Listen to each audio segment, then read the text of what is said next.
¿Qué tal? ¿Cómo están? Muy buenas tardes. Soy Luz Helena Ramos y esto es En Directo. Hoy vamos a desarrollar la segunda parte de nuestro tema abuso sexual en niños, niñas y adolescentes. Cómo detectar el abuso sexual en nuestros niños y nuestros adolescentes. Fue el tema que nosotros tratamos el día de ayer y precisamente debido a la alta demanda de inquietudes por parte de ustedes, nuestros televidentes, hemos decidido hacer inmediatamente hoy esta segunda parte para que sigamos hablando de este tema. Nos quedaron varios comentarios y preguntas pendientes de cómo se puede prevenir. Vamos a hablar también del tema de la prevención del abuso sexual en los niños. Cómo se puede trabajar, cómo se puede tratar ya este caso de un niño abusado en casa. ¿Cuál es el tratamiento? ¿Qué tipo de terapias se deben hacer en casa, con la familia? Por ejemplo, un niño que ha sido abusado sexualmente puede finalmente, luego de un tratamiento, llevar y tener una vida normal.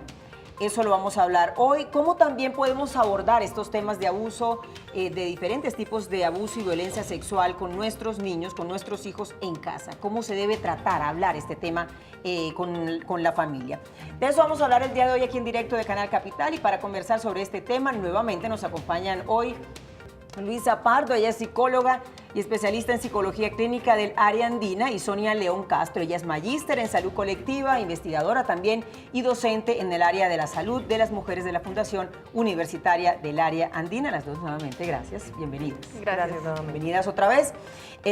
Bueno, aquí nos quedaron como varias cosas pendientes, temitas en punta, ya los vamos a desarrollar. Los invito como siempre para que participen de nuestro programa y hagan parte de este espacio con sus opiniones, con sus comentarios, con sus inquietudes. Ahí está apareciendo ya la línea telefónica, ahí la están viendo, 457-8300, y marcan enseguida la extensión 5225 y 5226 para que puedan interactuar con nosotros, con esta mesa de trabajo y con nuestras invitadas. Bueno, entre las preguntas, entre los temas que nosotros conversamos ayer, hablábamos del tema de la importancia de que era reeducar, ¿cierto? Reeducar esto de los roles, de cómo estamos educando a lo que el rol de la niña, estos estereotipos de niña y niño, etcétera. Y quiero preguntarte, Sonia, para hacer como un resumen de lo que conversábamos ayer, ¿cómo es que estamos educando a nuestros niños en cuanto a este tipo de roles? Por ejemplo, el rol también del colegio, en lo que tiene que ver con la religión, con las creencias.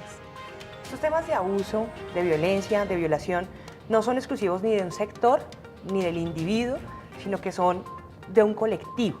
En ese orden de ideas todos tenemos la función, el deber de construirnos, de cambiar esas estructuras, tanto personales como colectivas, en las cuales seguimos sexualizando los roles en los niños y en las niñas, ¿sí? No quiere decir, para no poner esto de manera simple o como una lista de chequeo, que si manejamos esto sea una solución mágica para el abuso, para la violación. Queremos decir es cómo, cambiando esas estructuras, tanto en la forma de pensar, de enseñar, podemos ayudar a los niños a identificarse en su rol de niños, ¿sí? Que sería su rol primario, más no ligarlo a un rol sexualizado. Es decir, no sé si ustedes lo han visto, por ejemplo, últimamente como la ropa ha cambiado y marcas de ropa de mujer empiezan también a tener el mismo diseño para las niñas, ¿sí? Es una hipersexualización de las niñas. Y eso como tal está, no digamos que favoreciendo, sino que puede llevar a descubrir precozmente su sexualidad y de una manera no adecuada, en donde se normalicen eso de lo que hablábamos ayer, que no son conductas normales, ¿sí? Entonces, esa sexualización de los roles favorece, como tal, que prevalezcan estas conductas agresivas y violentas, en la infancia y en la adolescencia. Entonces, es una responsabilidad de la familia, del sector educativo, empezar a hablar también de género, ¿sí? Empezar a hablar también de, ven, no es natural, no es normal, no porque tengas sexo femenino, sexo masculino, debes comportarte de X, Y y Z manera y encasillar. O tienes ciertos derechos Exactamente, ¿no? Entonces puedes, como eres niño, debe ser violento, porque el niño es violento, el niño es agresivo, el niño es imponente, es fuerte. Entonces tú puedes coger a la otra persona y obligarla a, no. Y tú como eres niña, entonces debe ser débil, sumisa, femenina, ¿sí? Y si de pronto te sales de ese estereotipo, entonces ya empezamos a culpabilizar también en un momento dado a las víctimas, ¿sí? Si una niña decide en algún momento tener otro tipo de comportamientos, pues también puede ser culpable o puede estar buscando X, Y o Z. Entonces, de construir ese tipo de pensamientos y esas estructuras sociales es una responsabilidad de todos los sectores, el educativo, el Estado, la religión, todos tenemos allí que ver y entre todos está ese cambio que es una manera, más que de prevención, es de concebirnos de manera diferente, en donde el otro sea un igual a mí. Sonia, lo que decíamos ayer también, ¿no? Educar a las mujeres de las nuevas generaciones, de las generaciones que vienen, a no protegerse, es decir, a no defenderse, en vez de, lo que comentábamos ayer, de también educar y enseñar al varón, al hombre, al niño, a que no violente, a que no agreda, a que no sea agresivo con el género femenino. Me voy inmediatamente a la línea telefónica porque ya tengo al primer televidente y con una llamada.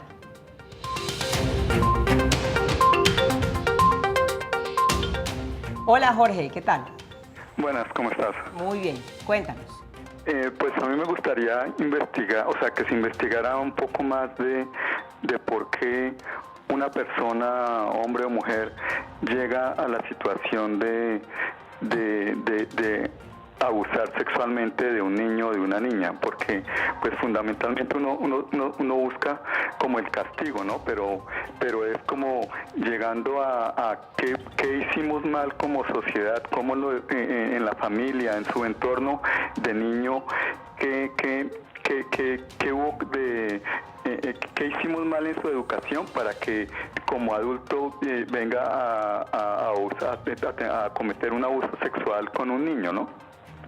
O sea, porque es como, ¿cómo hago para que no se repita esto? O sea, no es solamente el castigo que cárcel para los abusadores sexuales, sino como sociedad, como familia, como colegio, como universidad, ¿qué tenemos que implementar para que esto nunca vuelva a suceder? O sea, ¿qué hicimos de mal? O sea, ¿cómo tenemos que educar a nuestros niños para que de grande o sea, el abuso sexual se extinga? Muy bien, muy bien. Jorge, muchísimas gracias por comunicarte con nosotros y expresarnos tu inquietud, que es seguramente la inquietud, bueno, que tenemos muchas personas. ¿Qué es lo que hemos hecho mal? ¿Qué es lo que ha pasado en la sociedad precisamente para generar y crear estos monstruos, ¿no? Estas personas estos violadores, estos abusadores, estos maltratadores de menores. ¿Y qué debemos hacer? Digamos que hay varias cosas porque hay que entender que tanto de abusadores en términos ocasionales, es decir, si tengo la oportunidad lo hago, y muchas veces no vuelve a repetir, como el que ya tiene un acto repetitivo, que ya es una persona que tiene cierto tipo de connotaciones psicológicas asociadas a un trastorno de la sexualidad, que puede ser una parafilia, que ya puede ser considerada una persona enferma totalmente. Pero hay muchas personas que simplemente lo hacen porque no tienen nada que hacer, porque pronto vieron bonita el chico o la chica, o el niño o la niña, y pueden acceder a ellos fácilmente, por lo que hablábamos ayer del ejercicio del poder, porque ellos, por ejemplo, son sumisos, no ponen resistencia, entonces puede ser mucho más fácil. De entrada, digamos, de lo que hablábamos ayer, para poder prevenir que este tipo de cosas no sucedan, no solo está la educación. Hay algo que socialmente pasa ahorita mucho con las niñas y es ese reconocimiento social. Entonces yo me dejo tocar, pero si soy parte de un grupo, si me dejan estar dentro de ese grupo de chicas que son populares, que son llamativas, entonces yo me dejo quitar la ropa, sacar fotos, la aceptación social de los chicos. Entonces ya hay una serie de connotaciones sociales que se nos están saliendo de las manos, como por ejemplo el uso de redes sociales, donde estamos viendo, por ejemplo, ya hasta delitos asociados a que yo te envío una foto y ya con eso me están generando una serie de, digamos que, obligaciones de tiene que acostarse conmigo, deme plata. Entonces socialmente tenemos un bache enorme entre entender que algunos están enfermos mentalmente, que realmente es algo que más adelante lo podemos hablar en términos de si se puede o no se puede modificar, y los que tienen la oportunidad de hacerlo. Porque y precisamente una de las preguntas entonces que nos hacían ayer era si todos los abusadores son enfermos mentales. Y en este caso no todos son enfermos mentales. Los que tienen un gusto personal por mantener relaciones sexuales solo con menores de edad, una cosa son los menores en términos de 3, 4, 5, 6 años, y los que tienen un gusto por los que ya están desarrollándose en términos de los chicos y chicas que están entre los 12, 13, 14, porque son dos denominaciones distintas de parafilias, pero son personas que ya tienen un trastorno psicológico, que eso sí es distinto. Bueno, para la gente que hasta ahora nos está siguiendo nuestra señal en vivo y seguramente tendrán la duda en casa de si este tipo de abuso está pasando en este momento con mi hijo, ¿cómo podemos identificar las situaciones de riesgo o personas que, por ejemplo, puedan representar algún tipo de peligro para nuestros hijos? ¿Cómo lo podemos hacer allí en casa con las situaciones del día a día? Digamos que hay que tener como una salvedad. Partamos de lo que acabas de decir. no todas las personas que abusan tienen un trastorno mental, porque si todos lo tuvieran sería muy fácil identificar, entonces a raíz del trastorno, pues esas personas que dan ciertas señales. Claro. El problema es cuando el trastorno es social y está social enmarcado literalmente en los ejercicios de poder.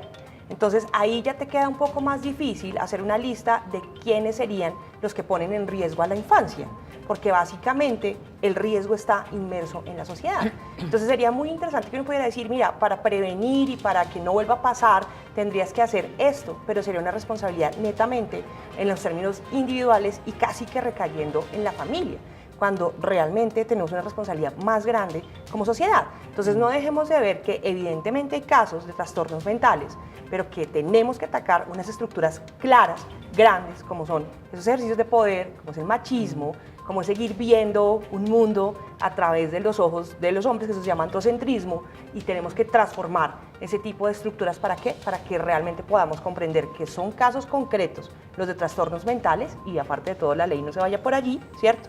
Sí. Y que tenemos un ejercicio aún más grande y más colectivo. Muy bien, saludo a Rosa, que la tengo en línea. Hola Rosa, ¿cómo estás? Sí, buenas tardes. Mire, para participar en el programa, porque me parece que esto es de la sociedad, esto es del gobierno, porque tenemos una justicia muy ineficiente. No son capaces de castigar a un violador. La misma justicia lo protege. Por supuesto que entonces, ¿qué esperamos de los niños? Particularmente yo conocí un caso por aquí en el sector y fui al bienestar familiar, pero entonces las niñas como no viven en esa casa, entonces me dijeron que no, que eso no tenía nada que ver porque como las niñas no vivían en la casa, entonces que cómo hacían para ubicarlas. Pero la persona que es abusadora sí vive ahí, es más, mantiene ropa de niñas ahí. Entonces esto es cuestión también, muchas veces que el bienestar familiar no investiga, no busca, no saben que es la obligación de ellos de saber dónde hay casos, cómo es. Fuimos allá al bienestar familiar, varias madres de familia diciendo aquí del vecino, pero que no, que como las niñas no viven acá, no viven en esa casa, entonces que no podían hacer nada. Y la justicia es muy frágil, la justicia no sirve en Colombia. ¿Cómo así que un violador, los padres, los abuelos, los mismos papás y todo abusando de una criatura tan indefensa? Y la sociedad, entonces no hace nada, ¿no? Porque ahora tenemos cárceles en las casas, cada casa es una cárcel en todo lado, entonces, ¿qué justicia es esta? De manera que falta es mucha responsabilidad del gobierno de para abajo. Los padres de familia, las madres de familia, ¿dónde están los adultos? Que no hacen nada por estos niños, completamente dejan al aberrante ahí que haga y deshaga, y a duras penas por allá cuando se escucha algo grave, ya es cuando entran a hacer algo. De resto, pues no. Esta sociedad está deprimente, está terriblemente, está peor que esa situación, que lo que a los niños son indefensos. Bueno, señora Rosa, muchísimas gracias por comunicarse con nosotros hasta ahora en directo. ¿Qué tan comunes son estos casos como los que ella comenta? Todo el tiempo. Como este que ella comenta. Todo el tiempo. Digamos que ayer hablábamos después del programa de algo que está pasando y es el problema que tenemos, por ejemplo, con las instituciones que se encargan del cuidado y digamos que de proteger los derechos de los niños, porque todos estamos en la obligación de hacerlo. Y es que cuando se detecta que un niño está siendo abusado en su casa, el que se saca de casa es el niño, no el abusador. Y lo llevan a instituciones donde puede volver a sufrir o el abuso o situaciones peores. Entonces realmente no se está haciendo la contención suficiente para poder tratar ese tipo de temas y son muy comunes. Y otro tipo de cosas que hablábamos ayer que nos pasa en términos de la sociedad colombiana es los familiares que permiten el abuso por parte de otros familiares, porque tienen dependencia económica, porque tienen dependencia emocional, el temor o digamos que el hecho de va a perder todo, le quito a sus hijos o nuestros hijos porque si se va es una consecuencia severa. Entonces me aguanto el abuso. Claro, y permito mientras podamos vivir medianamente bien, lo permito. Y eso está generando que se mantenga por generaciones el abuso. Sí, a propósito de esto que decía la señora Rosa, que hablaba también del tema de qué pasa con la justicia, y ayer nosotros lo comentamos acá, lo que tiene que ver con la estructura legal de todos estos, de los casos de violencia sexual, de abuso y de estas violaciones. Quiero preguntarles, ¿ustedes consideran que la salida para enfrentar, digamos, este tema atroz de la violencia contra los niños, niñas y adolescentes es incrementar las penas? es decir, no es suficiente con lo que hay ya en Colombia, porque creo que esa es una de las dudas que la gente siempre tiene, ¿no? Ayer incluso lo veíamos en las llamadas, cadena perpetua, porque el referendo no pasó en el Congreso, porque la gente quiere cadena perpetua para estos abusadores. Ustedes como digamos, especialistas, ¿qué piensan? Ayer, de hecho, ¿La salida también- sí es esa? Lo que pasa es que en un país en donde los niveles de corrupción son tan altos y la corrupción permea absolutamente todos los estamentos, termina pagando cadena perpetua o pena de muerte si se llegase a dar. Voy a poner un ejemplo, perdón la minimización, pero la persona que se roba el Maggi, ¿sí? Porque aquí la corrupción también da para esos niveles. Es decir, yo protejo a ciertas personas de esta sociedad, las personas que son influyentes, que tienen determinado poder económico, político y demás, y al otro lo que llama la gente, lo que llamamos comúnmente la justicia de Ruano, ¿sí? Entonces, en un país como este, realmente tener ese tipo de medidas con estos No es niveles la de corrupción no es la solución. No es la solución, porque termina realmente aplicándosele. De hecho, hablábamos, países como Estados Unidos, ¿cierto? Sí. En donde claramente se tienen identificadas a las personas que han tenido abuso, antecedentes de violencia, de violación, se tienen identificadas y sus casas están identificadas, o sea, sus lugares de residencia. ¿Qué pasaría aquí? ¿Qué pasaría aquí cuando tú fácilmente le puedes montar una noticia falsa a alguien porque no es de tu agrado y lo tildas de violador? Casos se han visto. Casos en donde personas, hombres principalmente, ¿sí?, son tildados de violadores y se empieza a postear su imagen con la noticia y todo el mundo empieza obviamente a tener un mal nombre de la persona sin que haya Y a un proceso desprestigiarla. legal como tal allí. Totalmente. Entonces, en nuestra cultura y en nuestra corrupción tan naturalizada y tan normalizada mejor, entonces es complejo decir que sea una solución. Digamos que los esfuerzos deberían enfocarse más en el tema de la prevención, en esto de la investigación, ¿no? Que también el caso que contamos ayer, que pasaron 7 años y no pasó absolutamente nada, y de pronto en las sanciones, ¿no? Las Y digamos sanciones. que no solo quedarnos en la parte legal, yo creo que uno de los problemas más grandes es la familia, porque es que la familia también está dejando la responsabilidad de muchas cosas a los colegios y los colegios no tienen, digamos que cómo soportar tantas cosas dentro de la educación de los niños en términos de valores, ¿sí? En términos del respeto, tolerancia, eso que hablamos en términos de cómo nos podemos identificar en la cuestión de la identidad de género, el poderme reconocer como un ser humano siendo hombre, siendo mujer. Eso también lleva a muchas cosas que ellos pueden identificar hasta dónde van a permitir que los contactos que tienen con otras personas son normales o están superando la normalidad y yo ya me siento incómodo y lo puedo hablar. Pero ya le estamos volviendo mire usted a ver cómo se defiende solo y dejan a los chicos solos y a los niños solos y realmente la familia tiene que hacer un acompañamiento sumamente fuerte con los niños porque yo creo que ese es el fondo de esto. Bueno, tenemos ya mensajes a través de Facebook Live. Cardona J. Bonilla dice, faltan penas más fuertes, algunos delitos quedan impunes. Ana Viviana Espinosa, endurecer las penas, creerle a los niños y niñas y denunciar. Nos pide que la saludemos Janet Arias Flores, también Diris y Miriam Betty Guerrero. Tengo otros mensajes por acá. Diris también dice, a veces dudo de la justicia, e incluso me atrevería a pensar que los que nos protegen, y dice protegen entre comillas, son pedófilos también. Ana Viviana Espinosa, en este país eso es una burla, violan a los niños y niñas y vaya y demuestre además del daño además del daño físico a ellos solo les dan entre 48 horas a 2 años, lo que hay que hacer es endurecer las penas, programas preventivos y apoyo a las madres cabeza de hogar. Esa es la opinión de Ana Viviana Espinosa. Dice también seguimiento a los casos, qué pasa con los violadores que salen y vuelven a violar a otros niños y a otras niñas. Bueno, que estoy pendiente, como siempre, lo hago con los mensajes de ustedes, la gente que hasta ahora nos está siguiendo nuestra señal en vivo a través de Facebook Live. Bueno, estos abusadores, ¿cómo manipulan a los niños? Digamos, ¿qué tipo de cosas dicen? ¿Cuál es como el modus operandi, por así decir, de estas personas? Bueno, ellos son sumamente encantadores, sobre todo con los niños, son los que los consienten bastante, son permisivos con ciertas cosas, son sumamente encantadores porque en términos sociales con adultos, muchos de ellos no tienen muy buenas relaciones y, por ejemplo, no mantienen relaciones, digamos que seguras o cercanas con adultos y tienen mucha más facilidad con los niños. Siempre se va a hablar de las amenazas, de si tú le dices a tu papá, entonces yo le digo que tú lo provocaste o tú me buscaste, entonces también buscan la forma de que el niño se sienta culpable para que guarde silencio y no busque ayuda. Entonces esa es siempre casi que la forma en que operan. Bueno, saludo a John, que lo tengo ahí en la línea. Hola John, ¿cómo estás? Aló, buenas noches. Buenas noches. Cuéntanos, te escuchamos. Yo quiero una opinión como personal. En Colombia estamos acostumbrados, un momentico, aló, ¿lo escuchas? No, desafortunadamente no tenemos una buena comunicación. Aló. Sí, ¿Me escuchas ahora sí? bueno, probemos otra vez. Te escuchamos.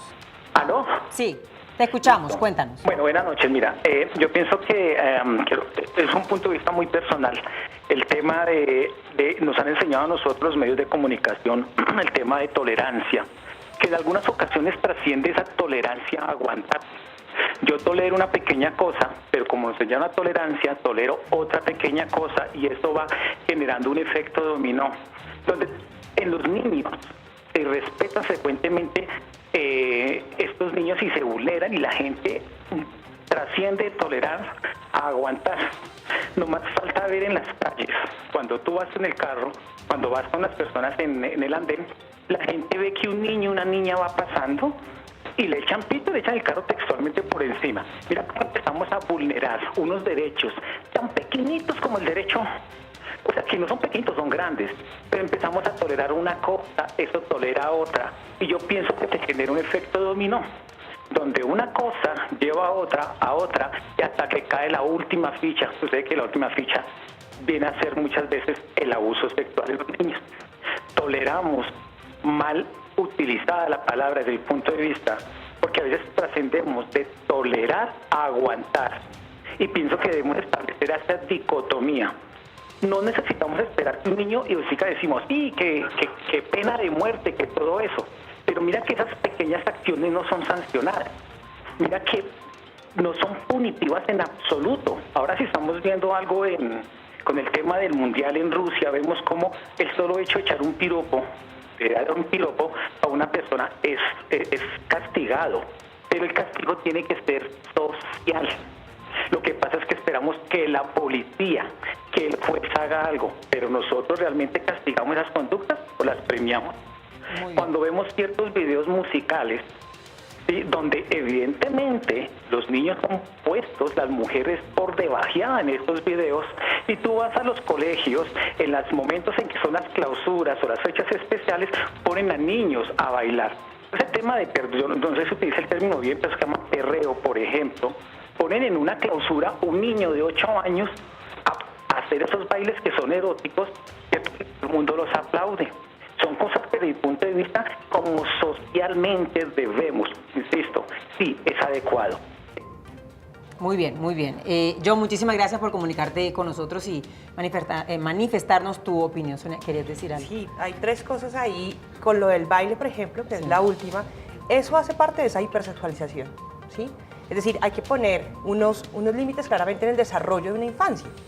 Tú no tienes por qué, más allá del tipo de música y demás, porque eso sería una discusión grande y eterna, roles sexuales en los niños. O sea, no tienen que haber rozamiento, no tienes que estar semidesnudo, me hago entender, y tiene toda la razón. O sea, ya no se baila mapalé, ya no se baila cumbia, sino que están con ciertos bailes específicos, no entremos en géneros. Sí. Esa es la primera. La segunda es el castigo, lo del piropo, con el castigo. Mira, ¿de qué nos sirve el castigo en una sociedad que se desborda penalmente? ¿Sí? Es decir, si empezamos a hacer los microcastigos, en un momento creo que como que se intentó, cuando realmente lo que tú tienes que hacer es saber y comprender que no puedes tener un acto abusivo con el otro. Es que yo no te puedo andar piropeando porque aparte de todo se cree que te estoy halagando, y aparte que necesitamos estar halagadas. No necesitamos que nos halaguen, no necesitamos que nos piropeen, necesitamos que nos respeten. Respétanos, y creo que basarnos en eso, en el respeto al otro, haría que no se necesite un castigo como tal. Y por el otro lado, para finalizar con la intervención de la persona, la parte de la tolerancia. Hay cosas que no se deben tolerar, y todo lo que sea injusto no es tolerable. Porque eso, el tolerar y el aguantar, tal cual como lo dice, aguantar, o sea, y yo normalizar, tengo son yo como lo que verbos que realmente, están ahí. exactamente, yo tengo que tolerar es que tú eres diferente, hasta ahí, ¿cierto? Pero no puedo tolerar ningún acto injusto, ningún acto que agreda y transgreda como tal cada uno de nuestros roles, por así decirlo, de nuestros ejes más bien. Bueno, hay una pregunta que nos quedó como en punta, digamos, el día de ayer. La había recibido a través de Facebook Live y no la pude hacer por cuestión de tiempo. ¿Qué pasa cuando cuando el abuso se da entre pares, decía la pregunta, es decir, como entre dos menores en este caso. Ahí, ¿cómo es el manejo? Bueno, y la parte legal también. Digamos que hay dos cosas muy importantes. Una cosa es que suceda entre niños pequeños, porque por exploración normal de su cuerpo puede ser que yo quiera ver a la otra persona y es más, se quitan la ropa, se miran, se tocan y tú eres diferente a mí y está bien. Okay. Pero otra cosa, digamos que dentro de ese mismo momento es que los niños pequeños hayan observado conductas sexuales entre adultos y las imiten con los compañeros. Porque eso puede pasar y en los colegios pasa mucho, en los jardines pasa mucho y uno atiende casos de quiero que saquen a ese niño del colegio porque es un abusador porque tocó a la otra niña. Ok, pero si estuvo expuesto a pornografía o expuesto a que estuvo observando a sus hermanos o a sus primos, sus papás haciendo relaciones sexuales, pues es normal que imite la conducta. ¿Sí? Y otra cosa es con el adolescente que toca al menor de edad, porque obviamente el abuso en términos legales se va a entender de una diferencia de edad entre casi 10 años de diferencia entre el adulto y el menor. Eso ya se considera como un abuso. Por eso entre pares no se considera una conducta totalmente de abuso, porque es diferente legalmente. Pero sí puede pasar que, digamos que el adolescente mayor de 14 años ya tiene una, por decirlo así, ya es consciente de manera no plena, pero puede comprender que su comportamiento no es el más adecuado y por eso se le castiga con la ley de infancia y adolescencia, porque obviamente la conducta no es la adecuada, pero no se le puede denominar como tal como abuso, como pasaría con el adulto. Y digamos, el tratamiento allí con dos menores, ¿cómo es? Digamos que eso depende porque puede ser que también el adolescente lo haga por exploración, lo haga porque como yo ya lo experimenté, ahora se lo voy a hacer a otra persona, porque eso también es donde empieza el ciclo del abuso en términos de, como me lo hicieron, yo voy a empezar a hacerlo. También tenemos otro tipo de situaciones y es cuando es incesto entre hermanos, por ejemplo. Muchos de ellos vienen de padres que son abusadores y entre los hermanos lo que hacen es una cadena que sigue. Entonces es una cuestión bastante, digamos que peligrosa. Y en términos psicológicos hay que atender tanto al niño que ha sido abusado como al que ha generado el abuso, porque hay que mirar en términos de su identidad sexual, la parte del género, si lo hizo por exploración, si ya está, digamos que gestando un trastorno de pronto asociado a su construcción de personalidad, ya hay que empezarlo a, digamos que orientar mucho mejor. Ok, hoy pautas de actuación, digámoslo así, ante el abuso sexual, el tratamiento, que ya después de la pausa vamos a profundizar en este tema, cómo debe ser el tratamiento y el acompañamiento a un niño que ha sido abusado y también ampliando un poco más sobre ese tema de la estructuración legal. Hacemos una pausa y ya volvemos, antes el dato.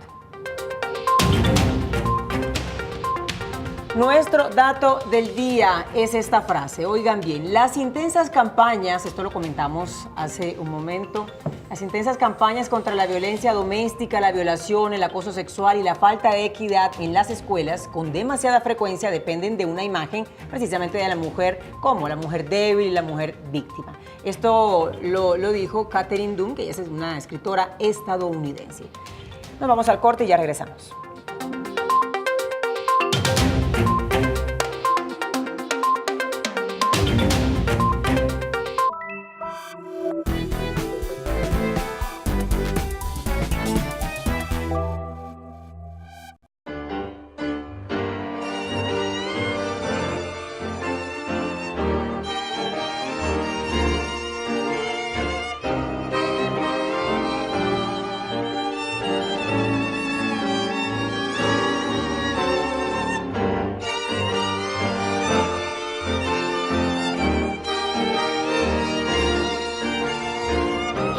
Aprendido en Klangotan respetar, a valorar, a interpretar lo que me gusta, a ser más espontánea. Me ha enseñado a expresarme, a conocer un grupo y a respetar.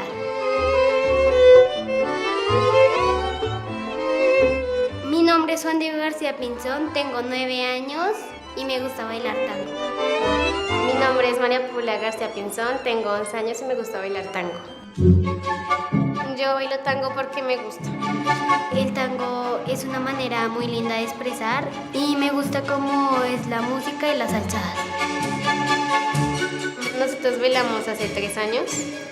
Nosotros decíamos que bailamos tango porque íbamos a la televisión, a las películas y nos interesaba y Juan Diego se ponía una rosa en la boca y hacíamos que bailábamos tango. Y ya cuando entramos vimos que era todo diferente y ya nos comenzó a gustar. Yo por la mañana yo sé que voy a venir a tango, entonces yo tengo que hacer el oficio rápido, y tengo que ser viciosa y tengo que ir a hacer las cosas bien en el colegio para que mi mamá me deje venir acá. Para mí sería muy difícil dejar de bailar, no solo tango, sino también otros géneros, porque es lo que me gusta hacer.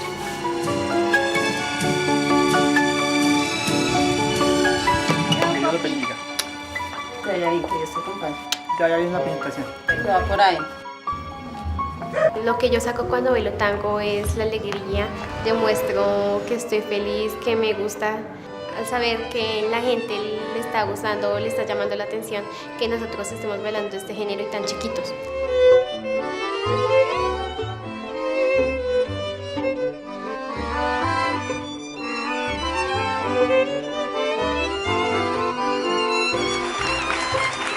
O sea, nuestros sueños que tenemos hacia el tango es cuando seamos grandes hacer compañías o algo para los niños de bajos recursos o los niños que están en la calle o niños o personas discapacitadas y ayudarlos a enseñarles lo que nosotros hacemos acá en las clases de tango.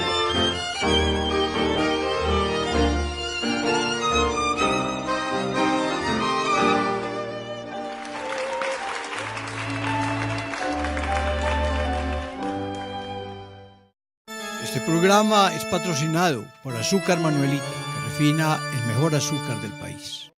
Cuando recordamos la historia del país, emergen nombres de ciudadanos que sirvieron a Colombia desde diversas situaciones.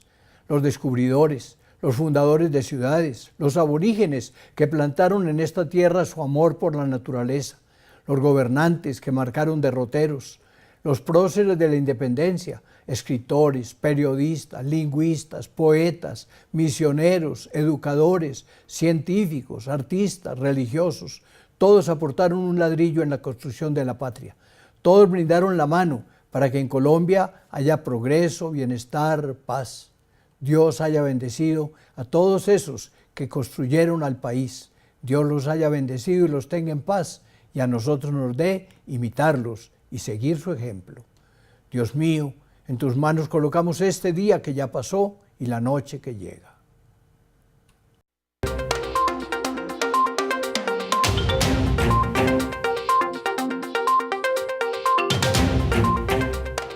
Siete de la noche, 2 minutos. Gracias por seguir conectados con En Directo de Canal Capital. Oigan esto. Los proyectos de ley para castigar a violadores y maltratadores de niños han estado siempre en la agenda política de nuestro país durante años, más cuando se han conocido casos emblemáticos como el de Juliana Zamboní, que causó tanta indignación social. Esta niña fue, recuerden ustedes, fue secuestrada, fue violada y asesinada. Hasta el momento, 3 iniciativas que buscaban prisión perpetua para violadores se han hundido en el Congreso, según las organizaciones, líderes y personas que trabajan y abanderan esta causa. La razón, ¿cuál es? La falta de voluntad política. Me voy inmediatamente a redes sociales para saber cómo se está moviendo este tema. Gustavo, el tema de abuso sexual, niños, niñas y adolescentes. Si hay preguntas, opiniones, bueno, aquí estamos, cuéntenos. Feliz noche luz para usted, nuestras especialistas y por supuesto todos los televidentes que están conectados con nosotros aquí en Directo de Canal Capital. Recuerde que usted también puede ser parte de esta conversación y participar de nuestro tema del día. Lo puede hacer a través de nuestra señal en vivo de Facebook Live, de Periscope o a través de nuestra cuenta de Twitter @Canal Capital. Esto usando el hashtag En Directo Capital, y con ese hashtag usted puede dejar una pregunta, cualquier opinión o alguna experiencia que usted quiera comentarnos aquí en nuestro programa y nuestro tema del día. Para comenzar esta ronda de preguntas y opiniones, veamos qué están diciendo nuestros televidentes a través de nuestra cuenta de Twitter, @LuzDichar. Velar por la integridad de la víctima desde todos los aspectos, físicos, psicológicos y de seguridad, porque aquí en Colombia aún no hay leyes que protejan realmente a las víctimas y castiguen severamente quienes cometen este crimen. Las mujeres y los niños, los más perjudicados. Luz, gracias por estar conectada con En Directo de Canal Capital, gracias por preferirnos a esta hora de la noche. Y nuestro siguiente televidente del día de hoy aquí en Directo de Canal Capital es @LauraCruzP. ¿Hay alguna ley que garantice la seguridad tanto emocional como económica de una persona que ha sido abusada? Si en alguno de los casos no cuente con recursos para su recuperación. Laura, gracias por tu pregunta en nuestro tema del día aquí en Directo de Canal Capital. Recuerde que puede seguir participando a través de nuestras plataformas digitales o a través de nuestra línea telefónica. Y para finalizar esta ronda de preguntas y opiniones a través de nuestra cuenta de Twitter @Canal Capital, @Ángel Musical. estamos fallando como sociedad. Fallamos en el cuidado de nuestros menores. Pero ¿qué pasa a nivel de la salud mental en las personas que han cometido abusos y reinciden? Un abusador sí se resocializa. Ángel, gracias por estar conectado aquí en Canal Capital y con nuestro tema del día. Luz, usted continúe con nuestras invitadas y con nuestro tema del día. Nos vemos mañana con otro tema de interés aquí en directo de Canal Capital. Claro que sí, Gustavo. Entonces hay comentarios, 2 preguntas que ya las tengo aquí anotadas para poder comentarlas acá con nuestras invitadas. Muchísimas gracias. Una de ellas, bueno, esta última, ¿el abusador se puede resocializar? Digamos que esa es una pregunta que creo que todos nos hacemos, porque lo que hablábamos antes, una cosa es la persona que tiene trastorno psicológico y otra persona que ve la oportunidad o lo hace de manera episódica. Y conociendo lo que realmente se hace dentro del ámbito penal y digamos que carcelario y penitenciario en Colombia, los programas que se trabajan dentro de las instituciones realmente no funcionan para resocializar a nadie. Es decir, que lo que estamos haciendo no es suficiente para poder generar ese tipo de resocialización. Entonces, los programas que se hacen simplemente es para el cumplimiento de pena, para la reducción de la condena y que cumplen con una serie de tareas y digamos que específicas para que puedan generar algún tipo de beneficio para la persona que tiene la condena. Pero para personas que son condenadas por delitos sexuales con menores de 14 años, no tienen ese tipo de, digamos que, ventaja sobre la condena para poderla disminuir. Tienen que cumplirla por completo. Entonces, realmente los programas que tenemos en Colombia no son efectivos para ningún tipo de persona que esté en ámbito carcelario penitenciario. No funciona. Pero, es decir, ¿el abusador reincide siempre? No, no siempre. Depende del tipo de abusador. El que ya tiene una enfermedad, un trastorno como la parafilia, sí va a reincidir, como los casos tan sonados que hemos tenido en Colombia, como Garavito, el de los Cañaduzales, hemos tenido el de, por ejemplo, el de los Andes, que son personas que ya tienen unas conductas sexuales, digamos que mucho más aumentadas y que tienen ya trastornos psicológicos de personalidad y de parafilias también. Entonces, son personas que en este caso obviamente no van a tener una resocialización. Es como si una persona que le encanta comer, no sé, dulce, le dice no coma dulce y no puede dejar. Sí, algo así. La comparación es odiosa y fea, pero es para que entiendan que una persona que tiene un gusto particular por algo no lo va a dejar de la noche a la mañana. Muy bien. Complicado. Sí, y la otra pregunta es si hay alguna ley que garantice, y aquí ya entramos al tema de cómo se puede tratar a una víctima de abuso sexual, si hay una ley que garantice el tratamiento, la recuperación de un menor de edad que haya sido violado sexualmente. Bueno, digamos que ayer hablamos un poco de eso y la ruta está y se supone que en términos de la parte de salud mental, salud en términos médicos, especialistas, tienen que ser los que están encargados de ese proceso. Y pues obviamente... ¿La persona está cubierta? Sí, sí. El asunto es que primero tienen que hacer la denuncia y la primera prevención para que todo esto funcione y la ruta de atención se active es generar la denuncia inicialmente. Bueno, ¿cómo se trabaja un niño? ¿Cuál debe ser la terapia? ¿Cuál debe ser el acompañamiento? ¿Cómo inicia todo este proceso de acompañamiento y de recuperación de un menor que ha sido abusado?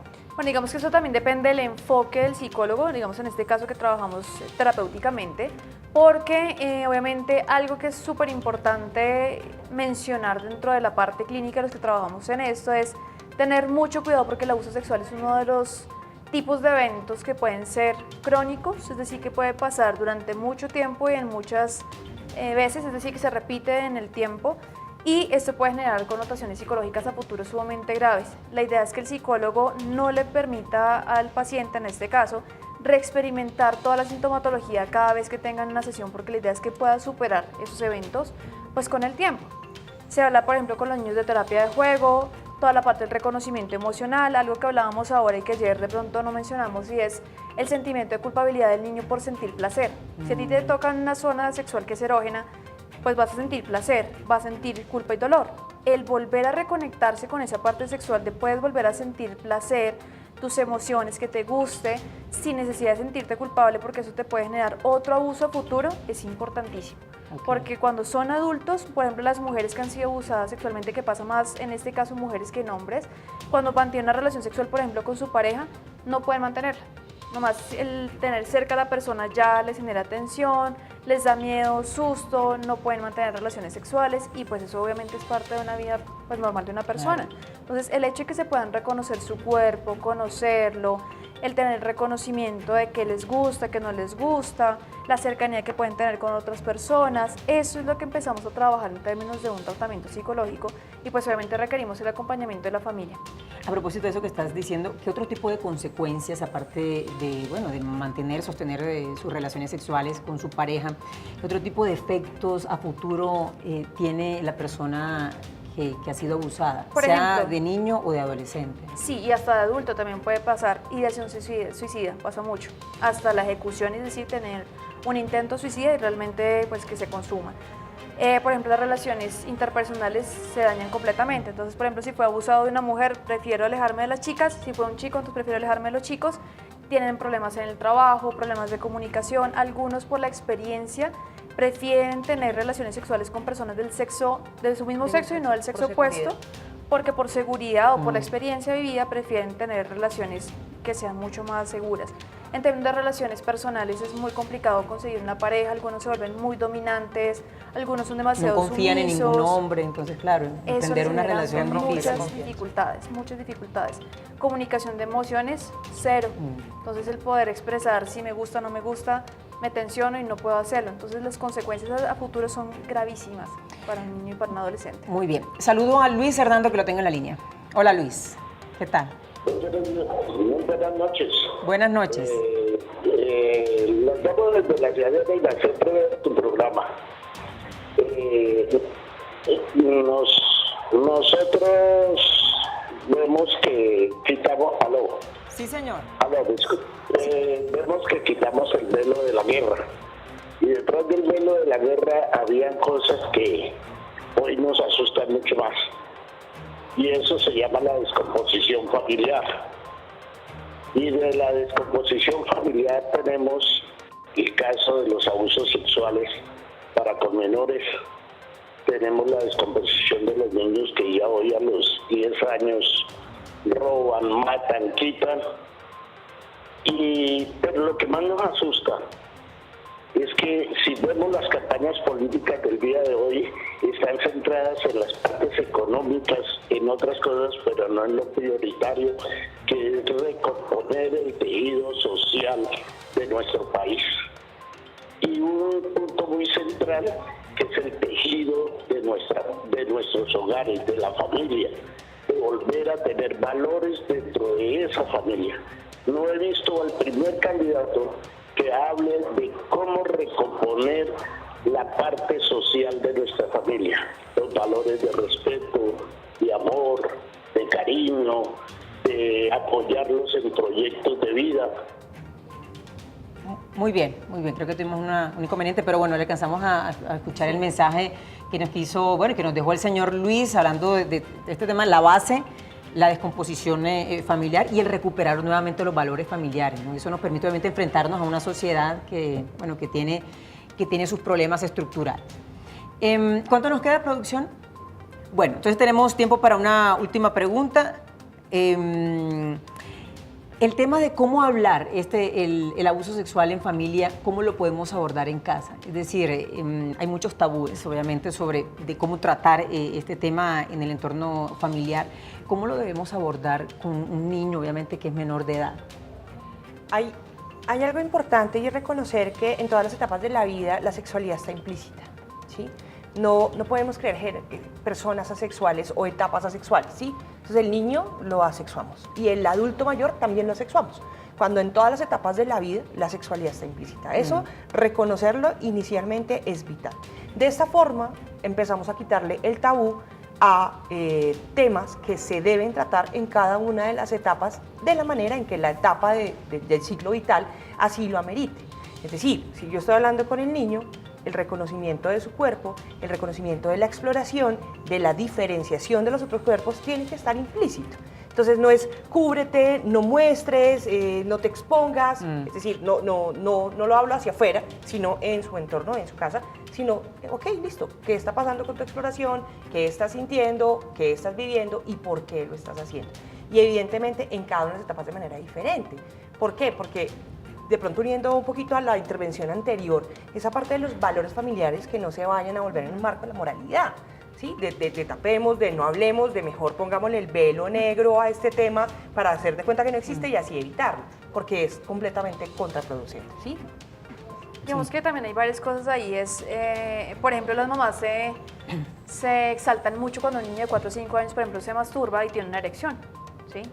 Y se vuelven locas y uno dice, es normal, el asunto es que tienes que enseñarles dónde puede hacer este tipo de exploración, el hecho de que lo hagan en su casa, en un ambiente privado, pero si yo le grito, le cohibo que no lo hagas, eso genera que el niño inmediatamente sienta castigada la conducta sexual, siendo que puede ser normal, pero que tiene que Sí, que está entender... haciendo algo malo. Claro, que es en un contexto específico que es parte de su vida privada. Bueno, quitarse entonces los tabúes y hablar claro sobre este tema, enseñarle que hay partes de su cuerpo, partes del cuerpo de nuestro hijo que son íntimas y que nadie debe tocar. Y que si alguien les dice o les hace algo que los haga sentir incómodos, no es una cosa normal. También debemos dotar a nuestros hijos de una confianza plena y de una autoestima que sea también sana y fuerte. Digamos que son como las conclusiones, parte de las conclusiones, porque hemos aprendido mucho sobre este tema el día de ayer y hoy. Sonia y Luisa, gracias nuevamente por haber estado acá en nuestro espacio. A ustedes, como siempre, gracias por la sintonía, gracias por preferir nuestro programa a esta hora de la noche y nos vemos mañana con otro tema de interés. Chao.